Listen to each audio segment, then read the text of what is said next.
Eh bien, bonjour et bienvenue à chacun, à chacune. Donc, le thème de cette fin de semaine, c'est En chemin, et c'est un moment particulier puisqu'il s'agit du 30e anniversaire de l'existence de la méditation chrétienne selon John Main, en particulier au Québec. Et alors, sans que ça soit délibéré de ma part, il se fait que par le plus grand des hasards, sans doute un hasard avec un grand D, j'ai pris comme fil rouge un ouvrage d'une Canadienne, sœur Jean-Marie Howe, malgré son nom qui semble masculin, c'est une femme, une trappistine qui a été mère abbesse de l'abbaye Notre-Dame de l'Assomption.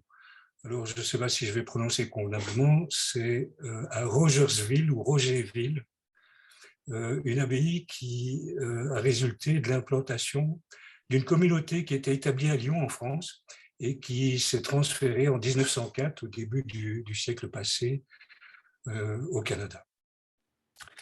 Donc être en chemin sur une voie spirituelle. Je prends une phrase très condensée de cette trappistine où je trouve que tout est réuni. Donc je prends phrase par phrase parce qu'il y a une densité impressionnante dans ce petit paragraphe. Une vie spirituelle, c'est d'abord un itinéraire, il y a donc un parcours, c'est quelque chose qui est mouvant, qui n'est pas statique. Cette vie spirituelle, elle est fondée sur une capacité qu'a l'homme de Dieu. Les anciens disaient en latin, l'homme est capax Dei, il est capable de Dieu. De quoi s'agit-il? Cette capacité, toutefois, ne s'impose pas, elle est à s'éveiller et à développer. Et cela se fera par un contact avec le Christ, notamment un contact avec le mystère qu'il est et un contact avec la parole qu'il a laissée dans les évangiles. Ce contact peut conduire à une transformation de l'être. À quel niveau et de quelle nature peut être cette transformation? C'est ce que nous allons explorer en 4 temps. Vous connaissez déjà les 4 chapitres. Un premier chapitre consacré à cette capacité innée de Dieu. Que sommes-nous? Qu'est-ce qu'un être humain? Quelle est cette capacité? Où est-ce qu'elle se trouve? Qu'est-ce qu'on peut en dire? Un deuxième chapitre, cette transformation de l'être à laquelle nous sommes appelés. Qu'est-ce que nous pouvons devenir? Un troisième consacré à cette immersion dont parle sœur Jean-Marie Howe. Qu'est-ce que c'est que cette immersion? Quelle voie suivre?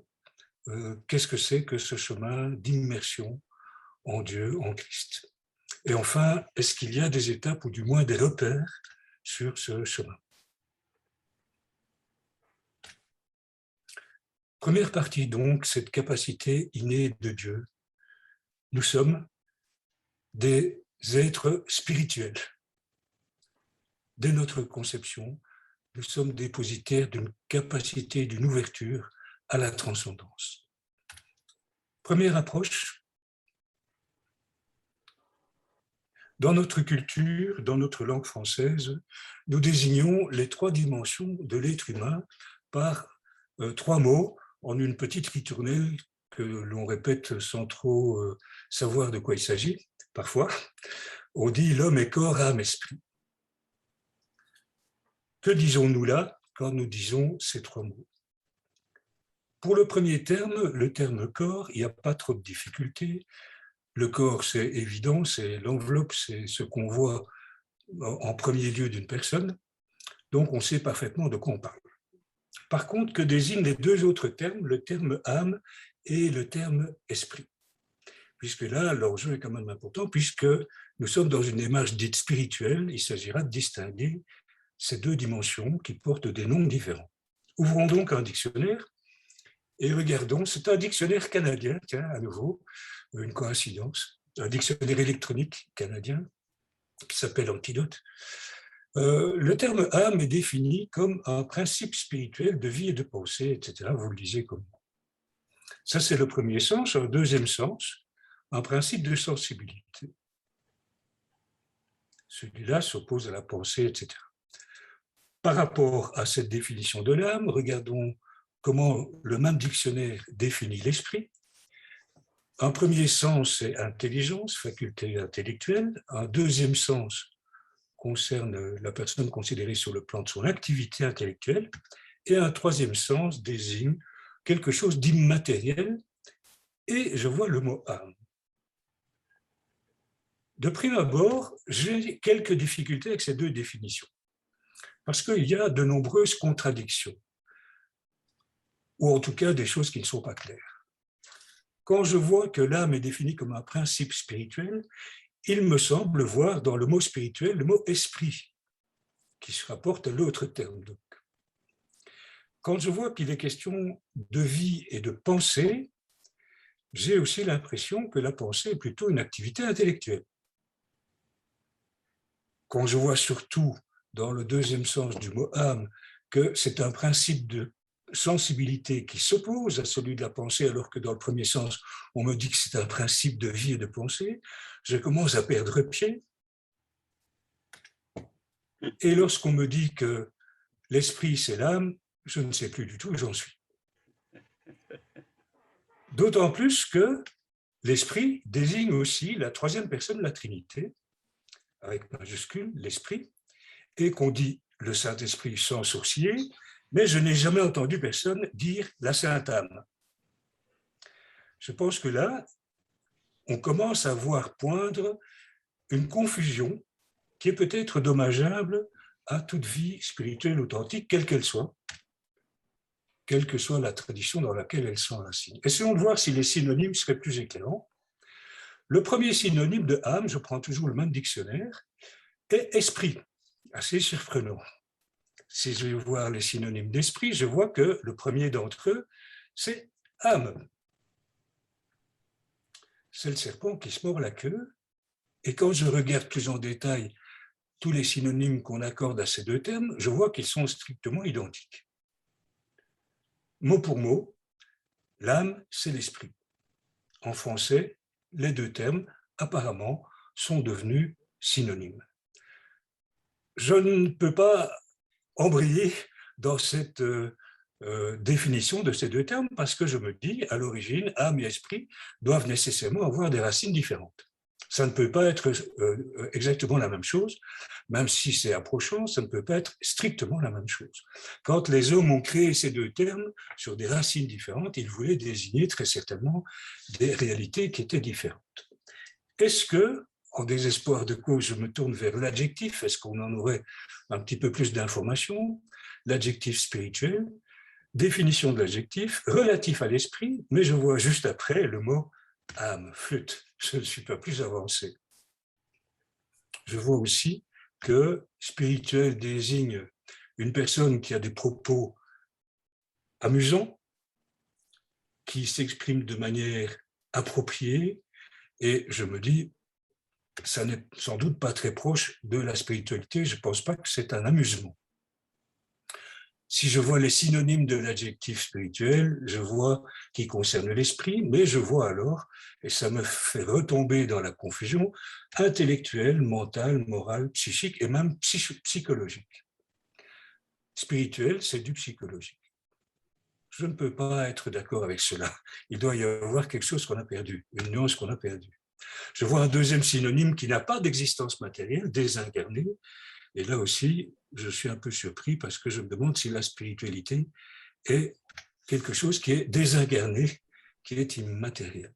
Enfin, je vois qu'un synonyme de spirituel, c'est plein d'esprit, mais c'est défini comme quelqu'un qui est brillant, qui est pétillant, malicieux. C'est quelqu'un qui a une intelligence vive.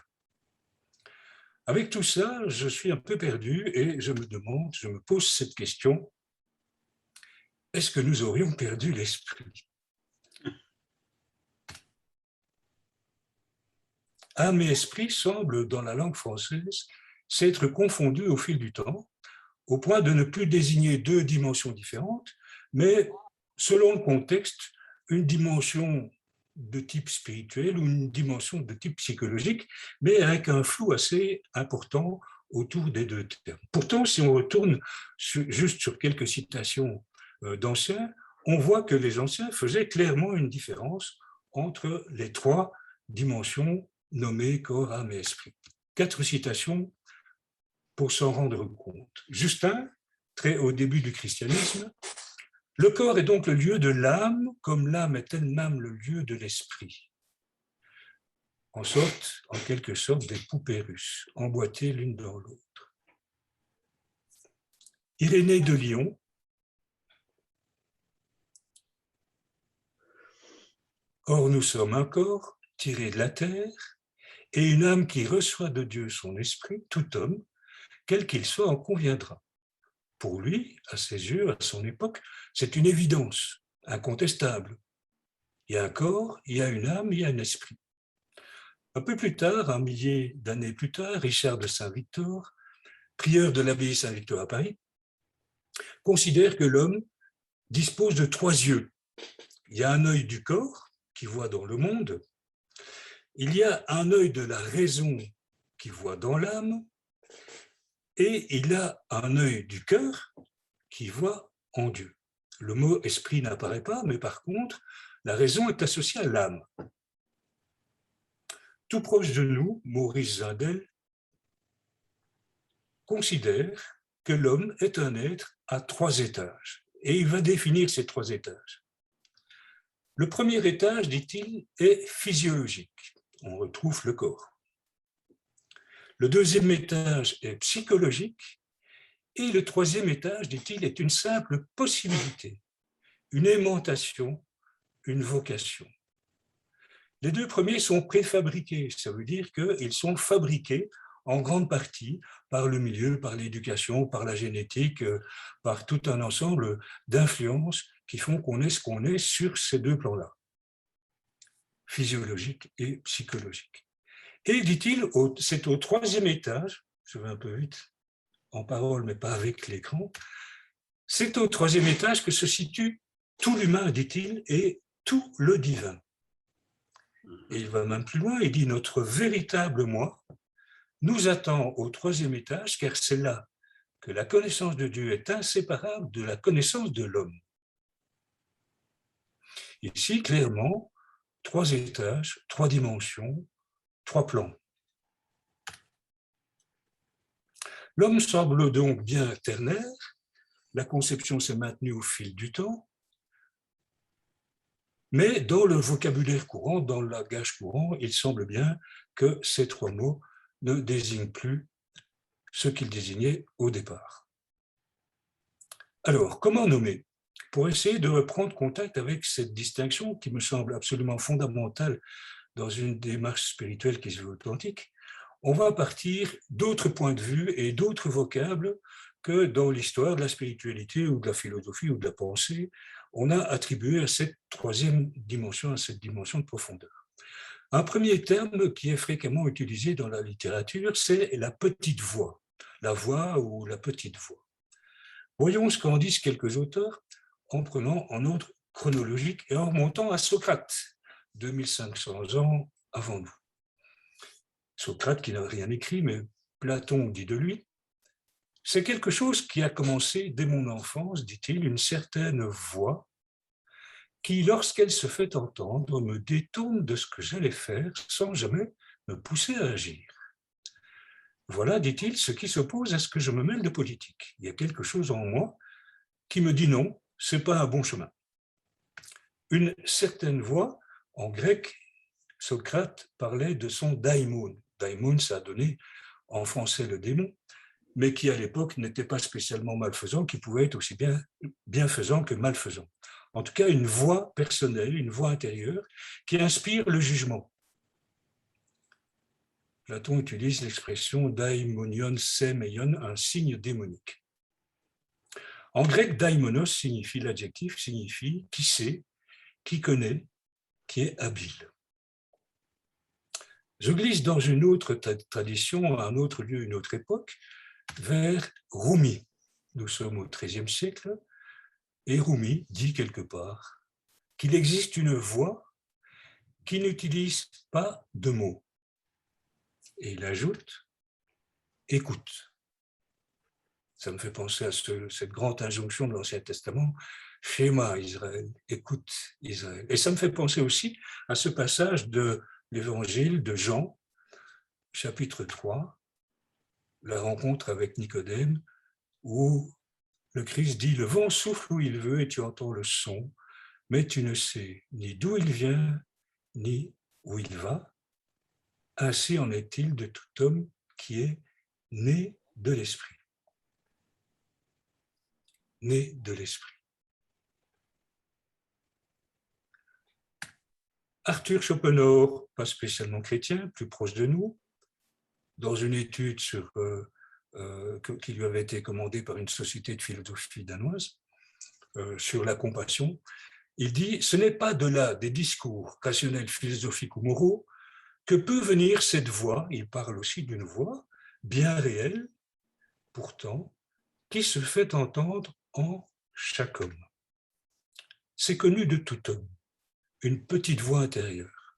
Et tout à fait de notre époque, Alain Chevillard, qui a été l'initiateur de Terre du Ciel en France, écrit quelque part « Car on a perdu le contact avec ce qui, en nous, nous permet de savoir, d'évaluer, de juger de façon immédiate et directe, non pas en référence à des normes extérieures, à des repères fabriqués, mais à ce que nous dit la vie que l'on sent palpiter en nous si on l'écoute.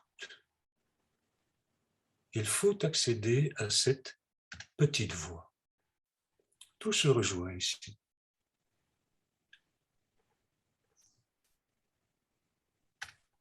Et si on se rappelle la phrase de Maurice Zindel, le troisième étage est une simple possibilité, une aimantation, une vocation. Le terme français vient du latin vocari, qui signifie être appelé, se sentir appelé de l'intérieur. Quelque chose qui ne s'impose pas, une simple possibilité. Une petite voix, c'est une première expression. Une autre expression, ou un autre mot, qui revient très souvent dans la littérature spirituelle, c'est le terme cœur. Cœur profond, le cœur. 3 citations de 3 époques différentes, à nouveau en ordre chronologique. Je remonte à Origène, qui dit « Dieu aime se promener dans son jardin. Et ce jardin, dit-il, c'est le cœur de l'homme. » Origène est le père de l'exégèse biblique, c'est un alexandrin, il vivait à Alexandrie. Un peu plus tard, Blaise Pascal, on connaît cette phrase fameuse, on la connaît quasi tous, le cœur a ses raisons que la raison ne connaît pas. Et en général, on pense qu'il s'agit d'affectif parce qu'on oublie ou on n'a pas été voir la phrase juste après, la phrase qui suit, juste celle-là, et qui précise le sens et qui dit « c'est le cœur qui sent Dieu et non la raison ». Voilà ce que c'est que la foi, dit-il, c'est Dieu qui est sensible au cœur et non à la raison. Nous avons une indication qui se précise, qu'on a déjà vue dans quelques autres citations, c'est que le cœur n'est pas la raison. Et Simone Paco, cette grande dame qui est décédée il y a 3 ou 4 ans, affirme de manière sans frémir que dans les 2 testaments, l'Ancien et le Nouveau, ce qui est désigné par le terme cœur est le lieu où l'homme rencontre Dieu. Une petite voix, le cœur. Une autre expression encore, c'est organe sensoriel. Un organe sensoriel, interne bien entendu. À nouveau, je refais un petit parcours dans l'histoire chez quelques grands penseurs ou spirituels, en commençant par Augustin. Notre devoir est de redonner vie à l'œil de notre cœur. Notre cœur, c'est un œil. Il est capable de voir. Il dit ailleurs, « L'oreille de mon cœur est devant toi, Seigneur, ouvre-la. » Le cœur est capable d'entendre. Et cela rejoint tout à fait Benoît de Nursie, Saint Benoît, au 5e siècle, 6e siècle, au tout début de sa règle, dans le prologue de sa règle, qui a été rédigé entre 530, autour de 540, où il dit, écoute, ô mon fils, les préceptes du maître, il parle du Christ bien sûr, et prête l'oreille de ton cœur. À nouveau, le cœur peut entendre. Jean de Gerson, qui a été chancelier de l'Université de Paris, je l'ai laissé en vieux français, et parlerait des 6 sens, 5 dehors et 1 dedans, qui est le quer, 6 sens. On dit parfois aussi d'ailleurs le 6e sens, le cœur. Et tout proche de nous, cette trapistine canadienne, Jean Mariot, dit « Le cœur profond est si vivant, si sensible que lorsque nous avons accès à ce niveau de notre être, c'est comme une découverte d'un 6e sens. » Tous ces auteurs qui ne se connaissent pas nécessairement, qui ne se sont pas connus, en tout cas les anciens n'ont pas connu les actuels, s'expriment de la même façon et parlent probablement, avec des mots sans doute différents et qui sont de leur époque, mais parlent de la même chose qu'ils ont éprouvé chacun, qu'ils ont expérimenté chacun. Je pourrais encore continuer longtemps et parcourir la littérature qui est très abondante au niveau de la spiritualité, dans le christianisme ou ailleurs d'ailleurs, et trouver bien d'autres noms et expressions. Quelques-unes, je ne vais pas essayer d'être complet, ça ne sert à rien, c'est juste pour pointer vers la réalité, vers quelque chose qui est réel en nous et qu'il faut bien distinguer des autres plans. Apulée, un orateur, un philosophe romain, tout ce que nous disons, que nous sachions le dire ou que nous croyons le dire, est au service de l'inconnu qui fait signe en nous, dit-il. L'inconnu. Il y a un inconnu en nous. Et c'est cet inconnu qui est en nous plus que nous, que Socrate se mit à appeler Daimon. Et il dit, cet inconnu est plus que nous. Il y a quelque chose en nous qui est plus grand que nous. Et c'est exactement ce que dira Maurice Zindel 1700 ans plus tard.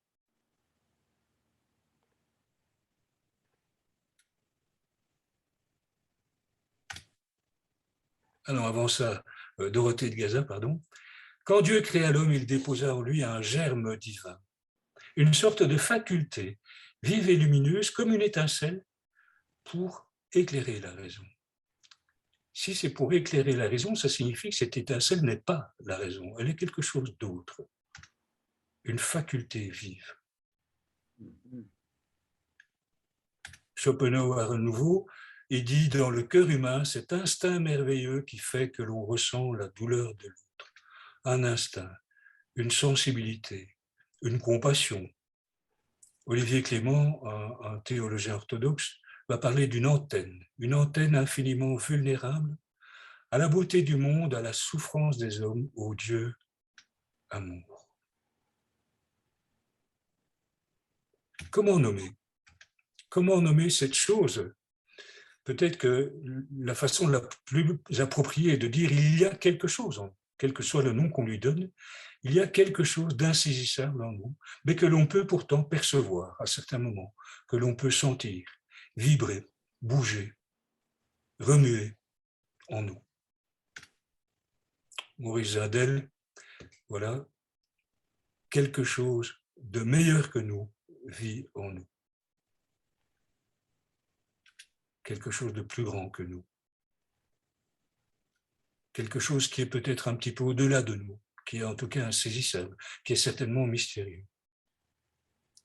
Claude Trémontant, un très grand bibliste, dit « Une sagesse semble habiter en moi, que je l'écoute ou que je ne l'écoute pas d'ailleurs. »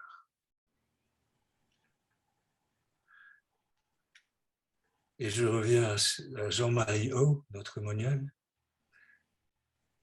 Il y a en nous quelque chose de Dieu, une tendance, une capacité, un vide, une étincelle, quel que soit le nom qu'on lui donne.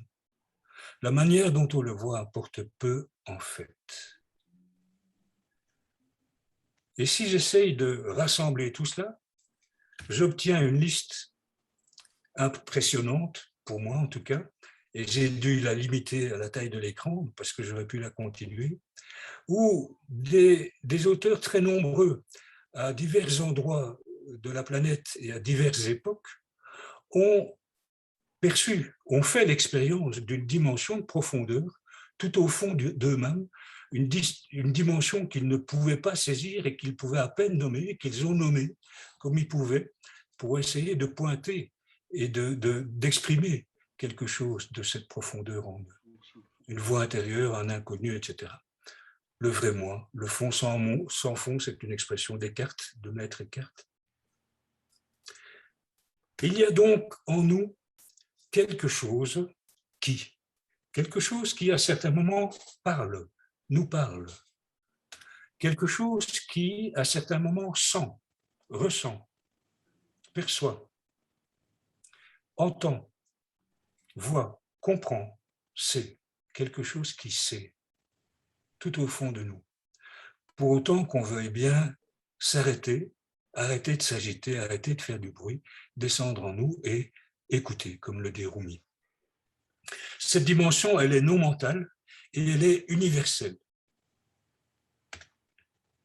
Partout sur la planète, des hommes, des femmes ont perçu cette profondeur en eux et se sont recueillis dans ce silence intérieur. Ces 6 personnes, on ne peut pas penser, on ne peut pas dire qu'elles réfléchissent. C'est plus profond, c'est plus bas, c'est plus secret, c'est plus intime. Et dans notre tradition chrétienne, dans la Bible, aussi bien l'Ancien que le Nouveau Testament, cette dimension de profondeur est désignée par 2 termes. En grec, puisque les textes les plus anciens dont nous disposons, aussi bien pour l'Ancien que pour le Nouveau Testament, sont écrits en grec, et que tout ce qui est en français, en anglais ou dans toutes les autres langues ne sont que des traductions à partir du grec. Cardia et pneuma. Cardia, on peut déjà le comprendre sans avoir fait du grec. Cardia, cardiaque, cardiologie, le cœur. Et pneuma, on peut aussi comprendre assez facilement. Pneuma, pneumatique, apnée, pneumonie, le souffle. 2 termes grecs qui, tous les 2, désignent cette dimension de profondeur.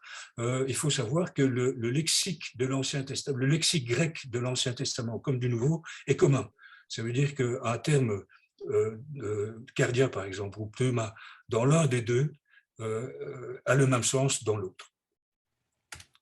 La première dimension, la dimension du corps, est appelée soma en grec, et la dimension psychologique est appelée âme. Et c'est là que, en français, nous avons perdu le fil. Âme se dit en latin anima. Âme vient du latin anima, qui est la traduction très exacte de psyché en grec. Anima qui donne animé, animal, inanimé et qui donne âme. En fait, on a perdu ce sens, mais âme, c'est la dimension psychologique de l'homme, soma, c'est le corps, et cardia-pneuma, c'est la dimension de profondeur, la dimension de l'esprit. Je ne garde plus ces termes français corps, âme, esprit, en particulier âme et esprit, parce qu'ils prêtent trop à confusion et on ne sait plus de quoi on parle. Ce qui ne permet plus d'avancer convenablement, de parler convenablement, etc. Donc moi, je préfère garder le grec, qui est assez compréhensible, même en français. Cardia-pneuma, la dimension de profondeur, psyché, la dimension psychique, et soma, la dimension somatique, physiologique, corporelle. L'homme intégral est ternaire. Voilà pour la première partie de notre parcours. Je vois que j'ai été assez rapide, mais ça ne fait rien, ça permet de pouvoir répondre à quelques questions. Nous passerons au 2e chapitre tout à l'heure. Voilà. Je n'ai pas trop l'habitude de parler à un écran comme ça, je parle d'habitude à des gens que je vois et qui réagissent, je vois les visages, etc. Ici, c'est un petit peu particulier, je parlais à mon écran et j'ai peut-être été un peu vite, ne pouvant pas m'adapter à la situation que j'avais devant moi. Bien. Une première question. Joanne Oui. Minot. Joanne Minot, si tu veux ouvrir ton micro. Merci, M. Cotuche, c'était très, très bien, très, très clair. Ça faisait très, très longtemps que je me posais exactement ces questions-là. Et je comprends je comprends la confusion que j'avais maintenant que vous nous avez expliqué ceci. Ma question pour vous, c'est, vous dites que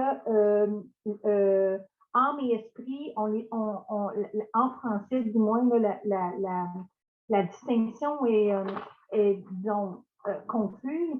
Mais quand vous avez donné les exemples comme des définitions que plusieurs personnes ont fait à travers les années, est-ce que c'était des définitions par rapport à l'esprit ou des définitions par rapport à l'âme? J'ai comme l'impression que ça aussi, c'est un peu peut-être interrelié. Oui, oui, c'est effectivement très, très ennuyant cette confusion qui s'est établie au fil du temps. En fait, au tout début du christianisme, dans les premiers siècles, il n'y avait pas de confusion, parce qu'on se basait sur les textes grecs. Et toutes les citations que j'ai données d'anciens étaient soit en latin, soit en grec. Et quand on voit dans le texte même, on voit que âme, si c'est du grec, le mot utilisé est psyché. Âme, c'est psyché dans tous les textes grecs. Comme le terme a perdu son sens, psyché, on ne fait plus la distinction. Petit à petit, on a gardé âme, mais on a oublié que ça porte à psyché. Et on l'a confondu avec esprit. Alors ça serait un petit peu long à expliquer toute cette dérive progressive, mais qui fait qu'aujourd'hui, et pourtant, on sait très bien au fond de nous-mêmes faire la distinction, puisque je dis, on ne va pas dire la Sainte Âme, on va dire le Saint-Esprit. Donc on sait bien que dans ce cas-là, ce n'est pas âme qu'il faut dire. Alors qu'habituellement, dans notre culture, on considère que l'âme, c'est le principe spirituel. Mais quand je dis principe spirituel, j'utilise esprit. Et je dis donc que l'âme, c'est le principe spirituel. Et même dans le catéchisme de l'Église catholique, il y a même des passages où on dit l'âme spirituelle. Pour dire que c'est cette partie de profondeur. Alors, je trouve qu'on est perdu avec les deux termes. Ça ne supprime pas la réalité. La réalité est toujours là, et je pense qu'on en a l'intuition. Et que selon le contexte, on peut dire, ah, là, une belle âme, une grande âme, on ne parle pas de la dimension de profondeur. On parle plutôt d'une personne, de son caractère, de sa personnalité. Ou une âme en peine, on sait bien que ce n'est pas la dimension de profondeur. Donc, selon le contexte où apparaît le mot âme, on fait la distinction. Mais c'est dommage parce que, en fait, c'est une dimension qui est floue en nous. Je trouve préférable de ne plus utiliser les termes et de revenir à cette conception ternaire de l'homme qui était celle du christianisme primitif et de dire, ben, nous sommes corps, bien évidemment, il y a une psychologie et puis il y a un cœur ou un souffle en nous, quelque chose d'insaisissable sur quoi on ne met pas la main. Bon, si on continue à utiliser le mot âme, évidemment, là, voilà. Mais bon, je ne peux pas empêcher qui que ce soit d'utiliser les mots qu'il veut, bien entendu. Mais je ne sais pas si je réponds à votre question. Tout à fait, merci. Sartre. Je vous remercie beaucoup de cette présentation. C'est très nouveau et puis très, très actuel.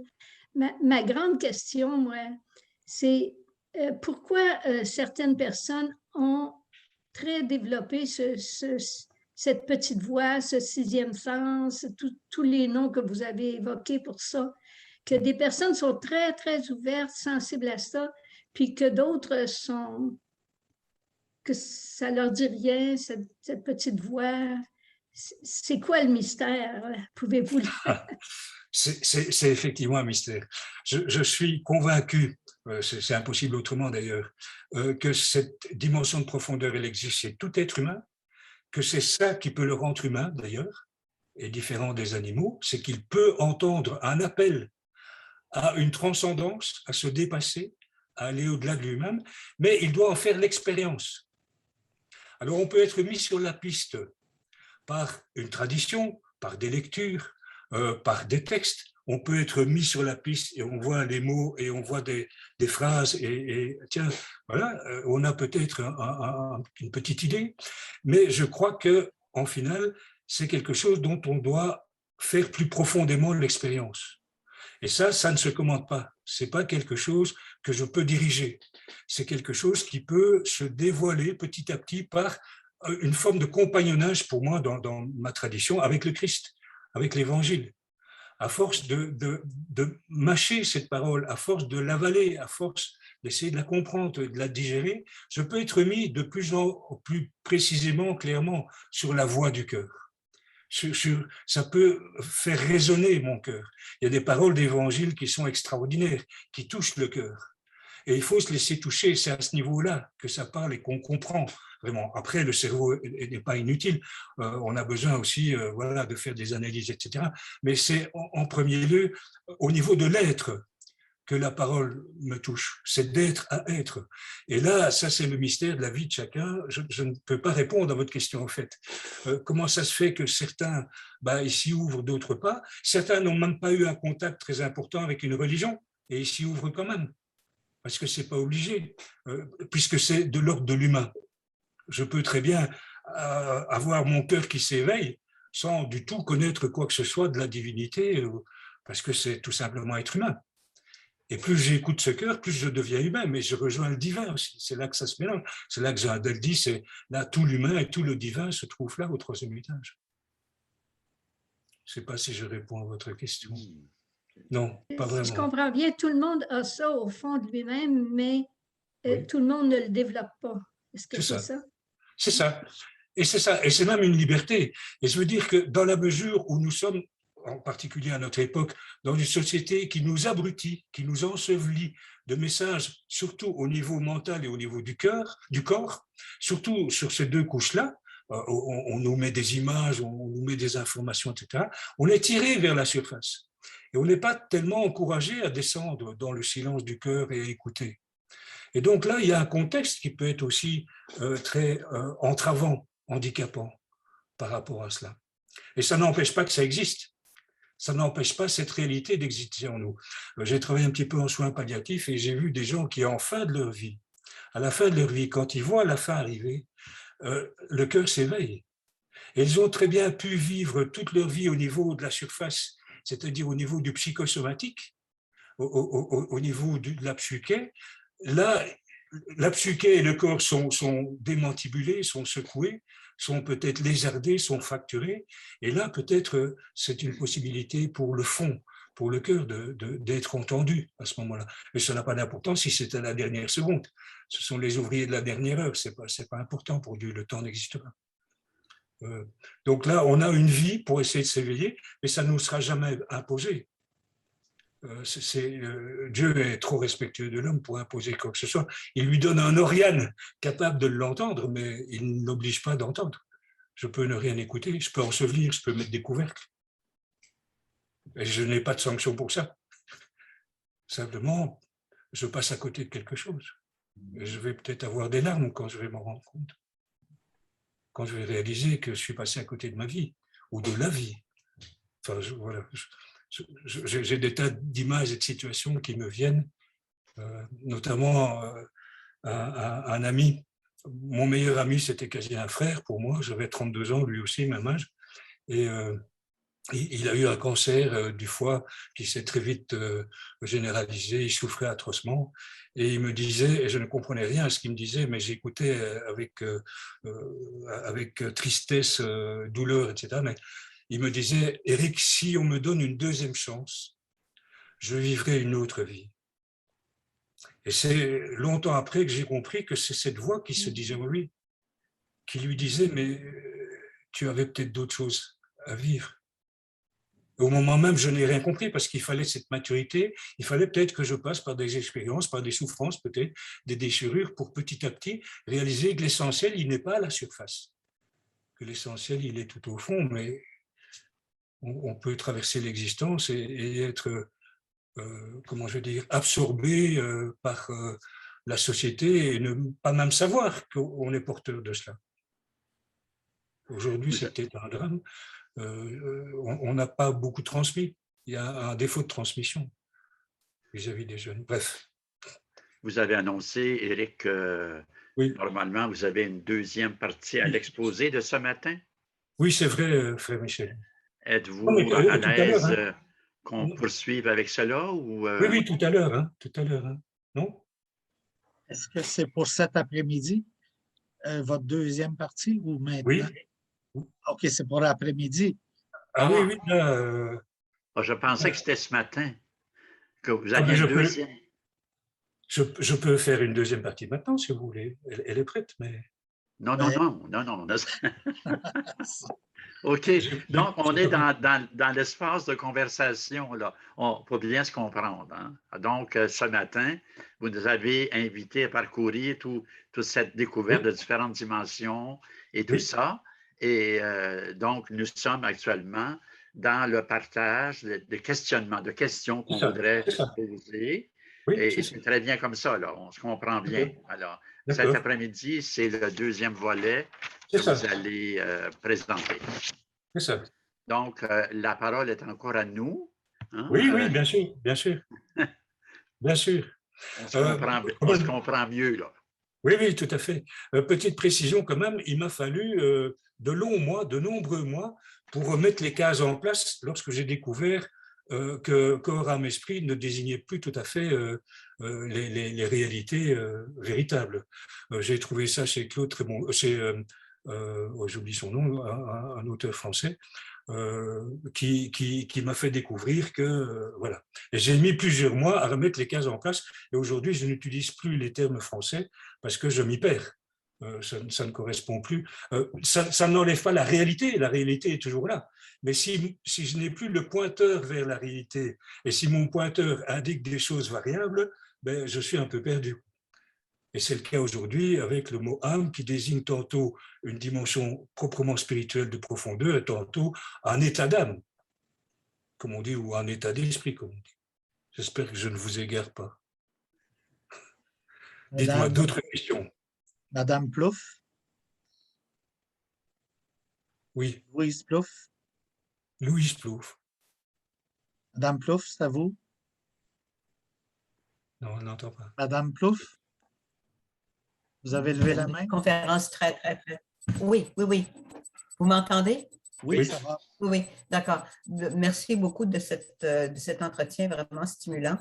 La conversation que nous venons d'avoir suite à la question que Claire a posée me fait penser Freud, qui était quand même le père de psychanalyse, qui a débuté le mouvement d'attention sur le côté psychologique, avait une correspondance avec un pasteur protestant. Et le pasteur lui avait demandé s'il avait eu le sens océanique.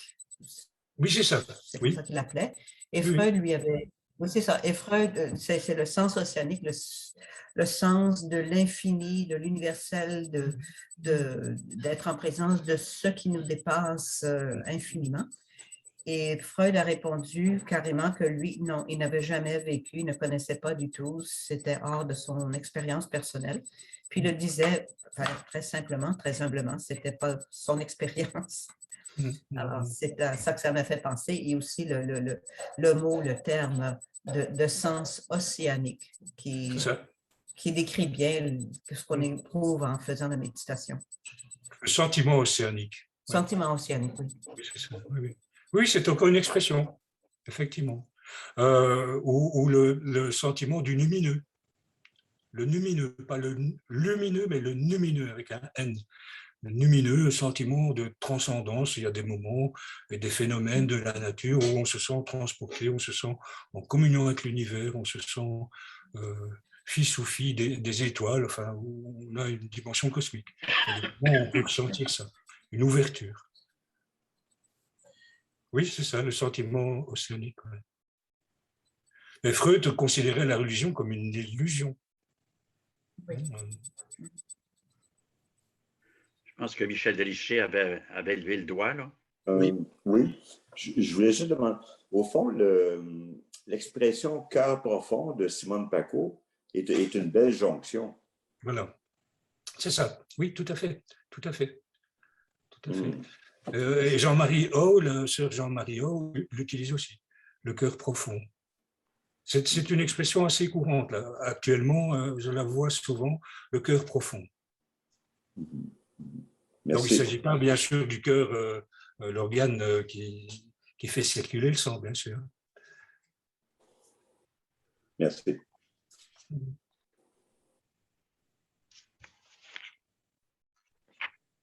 s'il y a quelqu'un d'autre qui veut Amen. intervenir et qui ne sait pas comment mettre la petite main jaune, ouvrez votre micro, puis après que vous serez intervenu, vous le fermerez. Donc, si quelqu'un veut intervenir en ouvrant votre micro, je vais vous voir. Il y a Madeleine Sénécal. Oui. Oui. Je peux y aller? Oui, oui, on vous entend. Le corps puis la psyché, ce serait humain. Oui. Puis cardia, pneuma, ça ne nous appartient pas vraiment. C'est comme si ça rentre dans nous autres, mais ça ne nous appartient pas. C'est ça, exactement. C'est insaisissable. On ne peut pas diriger cela. On peut nourrir, on peut s'ouvrir. La méditation est une merveilleuse voie pour faire silence et ouvrir son cœur, mais je ne sais pas ce que je fais, je ne sais pas ce qui va arriver, je ne contrôle rien. Je ne peux juste me mettre en disposition d'ouverture, en disponibilité. Comme lorsque je veux bronzer, je m'expose au soleil. Mais je ne suis pas propriétaire de ça. C'est quelque chose qui est en moi, je suis le lieu. Maître Eckhart va dire le lieu sans lieu, le fond sans fond. Je suis le lieu où ça se passe. Et parfois, on se sent traversé d'une inspiration de quelque chose qu'on n'a pas produit, qu'on n'a pas fabriqué, qui s'est présenté en nous, qui est monté en nous, que sais-je, qui s'est révélé en nous, une voix, enfin, et toutes ces expressions, quoi. Effectivement. Alors pour moi, ça c'est le dépôt, ce que Dieu a déposé au fond de chacun. C'est le germe, c'est le grain de sénévé, c'est la perle de grand pli, c'est cette chose, c'est quelque chose qui est notre lien au divin, qui est notre ouverture sur le divin, ou vers le divin, notre capacité de Dieu. Oui, Merci. oui, tout à fait.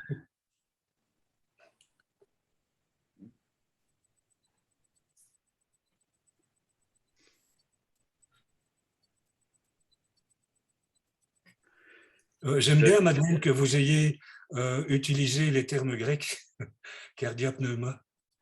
Oui. Oui, Michel.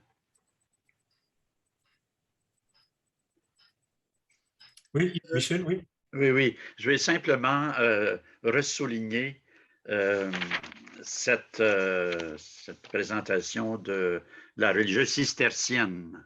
Oui, pour moi, Trappistine. La Trappistine. Oui. Il y a là, pour moi, un condensé assez extraordinaire, qui est vraiment, qui a une résonance, en tout cas pour moi, là.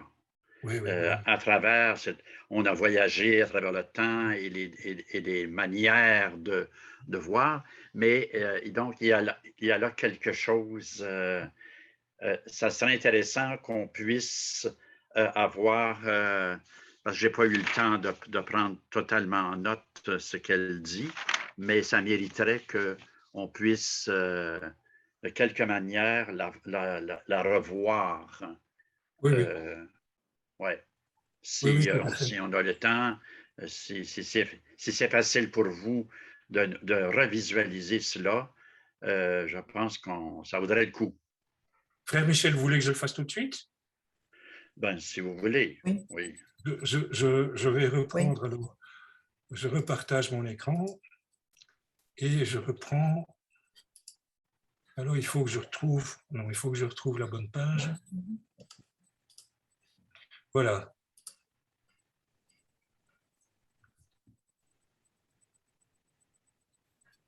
Oui, pour moi, c'est un concentré extraordinaire. C'est le fruit de toute une vie d'expérience. Elle a été mère des novices, et là, elle rassemble en une seule phrase, mais c'est tellement dense, il faut décortiquer, pour moi. L'essentiel, tout y est, quoi. Un itinéraire, cette capacité de Dieu qui doit s'éveiller, se développer, comment, de quelle façon, par un contact avec le Christ, avec l'être du Christ, avec le mystère du Christ, mais aussi avec la parole, bien évidemment, une plongée là dans le Christ et sa parole, et qui devrait, qui pourrait conduire à une transformation de l'être en profondeur, évidemment. une transformation au niveau du cœur, au niveau de l'être, qui Oui. prend les couleurs de l'Évangile. Bon, Merci. on a une vie pour ça, bien sûr. Voilà. Pourriez-vous le laisser à l'écran 1 minute de plus, s'il vous plaît, pour que je le transcrive? Merci beaucoup. Oui, oui, je le remets. Voilà. Vous le voyez? Il faudrait partager l'écran.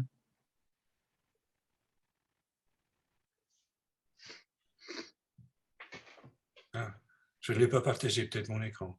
C'est ça. Je le prends. Oui, je ne l'ai pas partagé, je le remets. Voilà.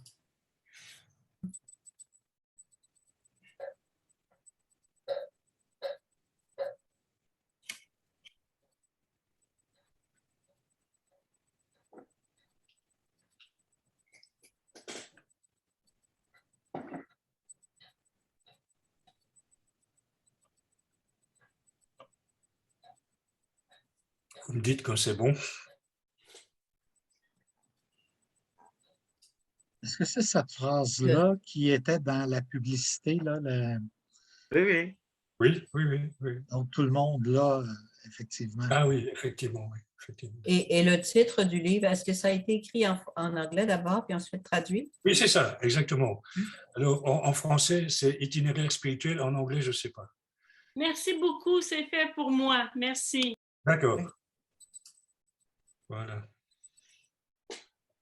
Le titre français, c'est itinéraire spirituel. Il est très difficile à trouver parce qu'il n'a pas été réédité et il date de, je ne sais plus quand, moi, des années 80 ou par là. Donc, on le trouve d'occasion, mais neuf, on ne le trouvera plus. Est-ce que quelqu'un d'autre veut intervenir? Oui, Madeleine Sénécal?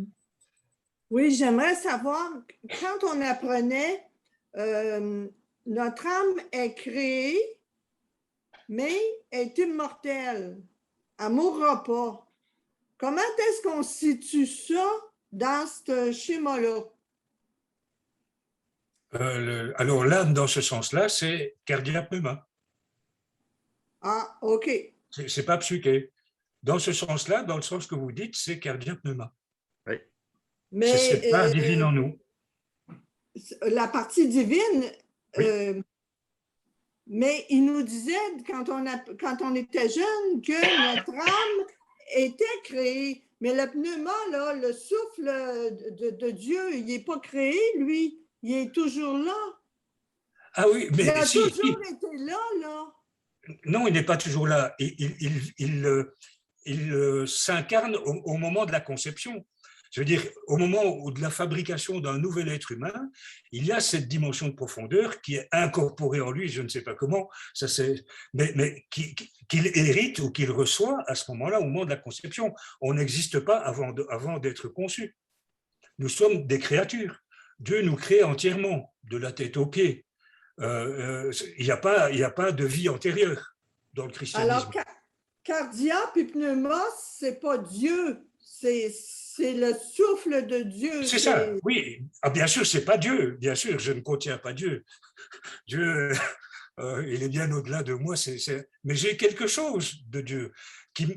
Si je n'avais pas ce quelque chose, je ne pourrais rien sentir venant de Dieu. Je ne pourrais rien comprendre, rien percevoir. Il faut qu'il y ait une forme de pont entre l'humain et le divin. Et ce pont, c'est cette sensibilité, ce cœur, cette profondeur qui parfois est éveillée, que le Christ est venu éveiller et nourrir. Alors, ce cardia et pneuma est créé quand on vient au monde, oui. Mais il ne mourra pas. Il va être immortel. Alors, ça, on ne sait pas. Là, je ne peux pas vous donner trop il me faudrait beaucoup de temps pour présenter ça. Parce que là aussi, il y a pas mal de confusion. Dans l'Évangile, c'est toujours la résurrection des morts. On ne voit pas la résurrection de la chair. Bon, déjà, chair aussi, il faudrait un peu expliquer. Je crois que je le ferai plus tard. Mais bon, là, on s'embarque dans une autre thématique. Mais toujours est-il que cardia pneuma, c'est bien cette part divine déposée en nous au moment de la conception, mais qui n'existait pas avant. Nous n'existons pas avant d'être conçus. Dieu est vraiment créateur. Il n'y a pas de vie antérieure, il n'y a pas de retour, il n'y a pas de réincarnation. Dans le christianisme, ça ne se conçoit pas. Dieu n'a pas besoin de récupérer des âmes, il les crée entièrement. OK, merci. Bon. Pierre Terrien. Le Il micro. faudrait ouvrir ton micro, Pierre, s'il vous plaît.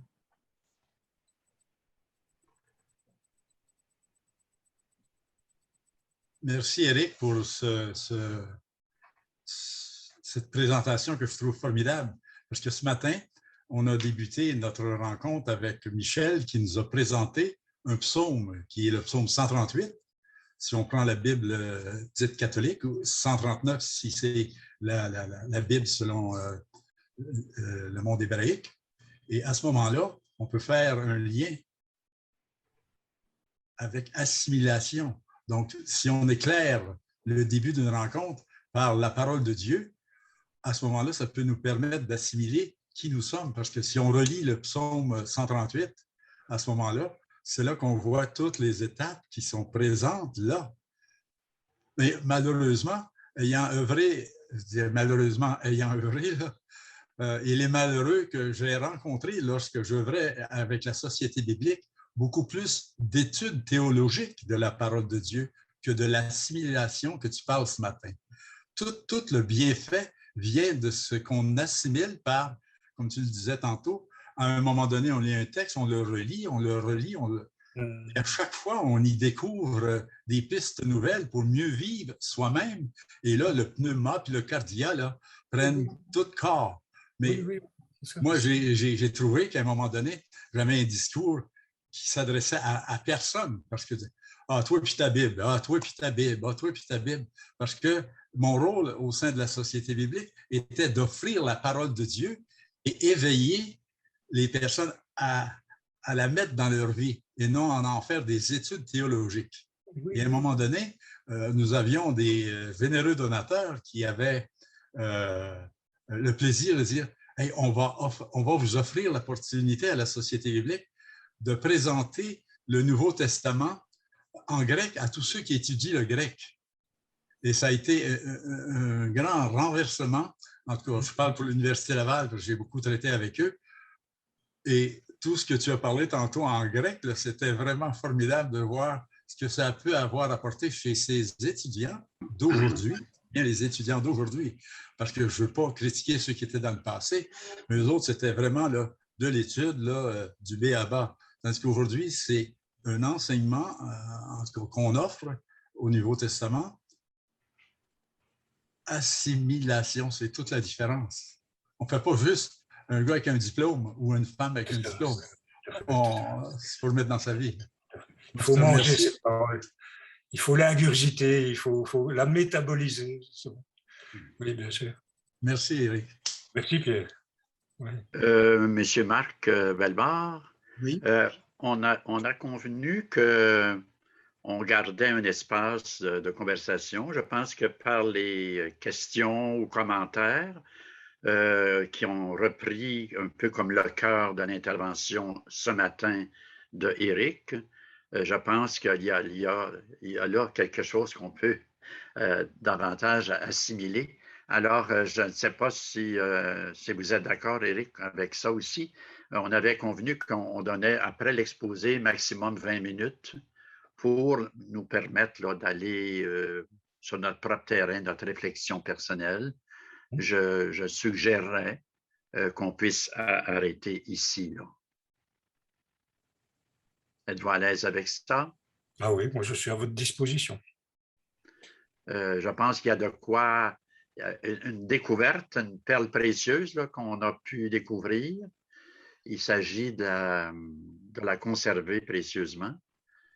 Et voilà. Donc, est-ce qu'on peut convenir que nous allons arrêter dans cette première conférence que vous avez donnée et l'éclairage que vous y avez apporté? Je pense qu'on a là quelque chose de substantiel. Là. juste quand même, je voudrais bien être sûr que je me suis bien fait comprendre, donc je reprends l'essentiel. Corps, âme, esprit, ce sont bien 3 dimensions humaines. Toutefois, les termes désignent corps, ça va, mais âme et esprit ne désignent plus convenablement les réalités derrière.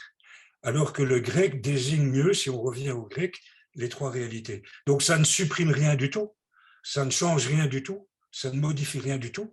C'est juste une question de vocabulaire pour être plus clair, pour clarifier et savoir de quoi on s'occupe. Est-ce que je m'occupe, quand je médite, je peux m'occuper de psyché, ou de mon corps, ou de mon cœur. C'est juste une précision qui ne supprime rien du tout, qui n'enlève rien du tout. Corps, âme, esprit, les 3 dimensions sont là, mais en les appelant corps, âme, esprit, on ne sait plus trop à quoi ça fait référence, et donc il vaut mieux revenir au sens biblique premier du christianisme primitif, soma, psyché et kardiapneuma. Voilà. Juste, est-ce que c'est fini? Parce que j'aurais une petite précision pour tout le monde. Il y a eu 2 horaires. Malheureusement, dans un des horaires, il y a eu une erreur. Donc, c'est toujours à 10 heures demain matin et non pas 9h30. Donc, 10 heures demain matin. Et cet après-midi et demain, c'est à 14 heures. Évidemment, il y a les autres périodes de méditation auxquelles vous êtes invités. Et à chaque fois, à la fin, on va fermer la session. Donc, il faut revenir à chaque fois. Et je vous invite à essayer d'être capable de placer votre main jaune pour indiquer que vous voulez la parole à la fin. Ça, c'est facilement visible. Quand vous levez le doigt, bien là, on a 2 tableaux parce qu'on est près d'une 50aine. Et si je ne suis pas dans le bon tableau, bon, c'est plus difficile. Par contre, en ouvrant votre micro, mais en ne parlant pas, puis en n'ayant pas de bruit pendant que d'autres parlent, là, je peux peut-être voir aussi. Donc, je remercie tout le monde d'avoir été là.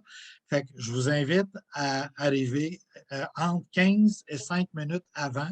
Donc, on ouvre à ce moment-là la session, on prend les présences pour être certain que tout notre monde, que tous ceux qui ont pu y être sont là. Donc, merci à tout le monde d'avoir été là. La prochaine chose, c'est cet après-midi à 14 heures. Michel, tu avais de quoi à rajouter? Non. OK. Monsieur Clotuche, ça va? Très bien. Merci tout le monde. À plus tard. Merci à vous tous.